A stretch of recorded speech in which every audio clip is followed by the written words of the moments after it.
I'm 16 now, and this happened not too long ago. It was the first time in months I'd had the apartment to myself.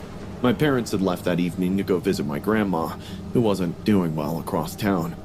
I didn't go because of school the next morning, but honestly, I was excited to be home alone. About 3 hours after they left, my mom called. She told me it had started pouring badly where they were, and the thunderstorm looked like it would last all night. They intended to spend the night at my aunt's house, which is close by, and return early the next day. Peter, please make sure you lock all the windows and doors before bed, okay? She said, before hanging up. I said I would. I meant to, but I was in full solo mode by then. I had loud music playing, junk food on the table, and a horror movie queued up. I lit one smoke, crashed on the couch, and just melted into the night. It was raining outside, and the sound was calming. Somewhere around the second act of the movie, I must have dozed off. I woke up hearing knocking sounds. My eyes shot up. I could feel my heart pounding. The knocks were not very loud, but they were enough to make me open my eyes wide. Initially, I suspected that the noise was coming from our neighbor upstairs. He sometimes came down when his Wi-Fi was acting up or to ask about packages, so I ignored it. But then it came again. It was more intense this time. Knock, knock, knock. Something felt off. I paused the movie, stood up, and looked around. That's when I noticed that my front door was wide open. Rain was splashing in from the open hallway window. A gust of wind had blown some junk mail onto the floor.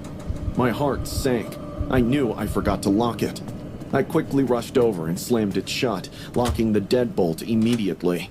I tried to make sense of it. Maybe it was slightly ajar and the wind blew it open. If someone did open it and got in, then I would have heard that person, right? So many thoughts were going on in my mind. Just then, I heard giggling behind me. The laughter was unlike any you might hear from a friend or a sitcom. The laughter was soft and wet, almost childlike. I turned my head around slowly. For a few seconds, I saw nothing but the empty couch and dark floor. Then, a face, a head, a full human body emerged from behind the television cabinet. A human figure was crawling on all fours, and I knew that person well. He was the brother of our upstairs neighbor. I'd seen him maybe 3 times before in my life, always with someone supervising him. Everyone in the building knew about his mental history and unstable condition. He was rarely outside unless his brother had him by the arm. When I fell asleep, he must have gotten in and hid behind the cabinet. I watched in horror, not knowing what to do. The guy was crawling across my floor, with his back arched, knees and palms on the ground, and his head tilted up. He stared directly at me with an unblinking grin, like he was playing a game. I backed up until I hit the door behind me. What the hell? I stammered. He kept crawling, coming closer each passing second, and then he lunged. He began to scratch at my face, his laughter piercing my soul. I screamed like I had never screamed before. His laughter grew louder, from raspy to demonic, transforming into a growl.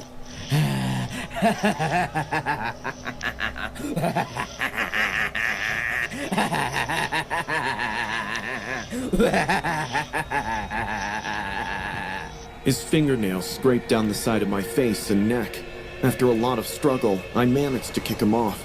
I scrambled to my feet and bolted into the hallway.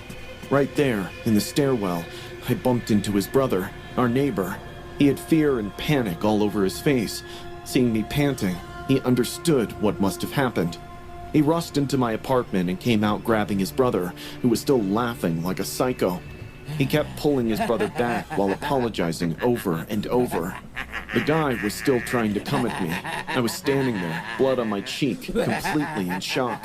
I think I asked something like, why was he in my apartment? But I don't even remember if I said it out loud. The neighbor was clearly shaken. He said he'd been looking for his brother for the past hour. Somehow the guy must have slipped out during the storm. He found our door unlocked while wandering in the hallway.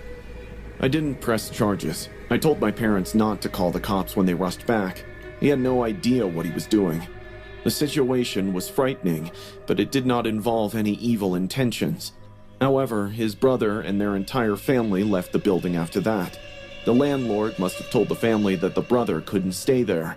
My dad told me their family placed him in a psychiatric facility soon after. Sometimes I wake up having nightmares that my door is open and someone is crawling toward me with a smile.